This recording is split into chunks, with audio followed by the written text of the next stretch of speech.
ng bayan, maasahan anumang panahon. Magandang hapon po sa ating lahat. Narito ang update sa lagay ng panahon ngayong araw ng Martes, June 4, 2024.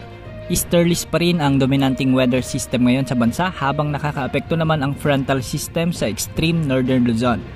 Ngayong hapon nga ay magiging maulap ang mga kalangitan na posible rin ang mga pag-ulan sa bahagi ng Batanes, Cagayan, Isabela, Ilocos Norte, Abra, Apayao at Babuyan Islands dahil sa umiiral na frontal system. Bahagyang maulap naman hanggang sa maulap na kalangitan na may pulupulong pag-ulan pagkidlat-pagkulog ang mararanasan sa bahagi ng Quirino, Nueva Vizcaya, Ilocos Sur, La Union, Pangasinan, Benguet, Mountain Province, Ifugao, Kalinga at Aurora dulot ng mga localized thunderstorms. Sa Central Luzon ngayong hapon magiging maulap din ang mga kalangitan at posibleng mga localized thunderstorms pagsapit ng hapon at gabi sa Bataan, Bulacan, Tarlac, Pampanga at Nueva Ecija. Sa mga susunod na oras ay posible ring ulanin ang natitirang bahagi ng Luzon lalo na sa Southern Luzon, sa Bicol Region, Mimaropa, Calabarzon at kasama na ang Metro Manila. Sa Visayas asahan din ang kalat-kalat na pag-ulan ngayong hapon lalo na sa Antique, Romblon, Capiz, Iloilo, Cebu Province at Negros Provinces. Asahan din ang mga pag-ulan sa Camiguin Island, Southern Leyte, Bohol, Leyte at Cagayan Silio.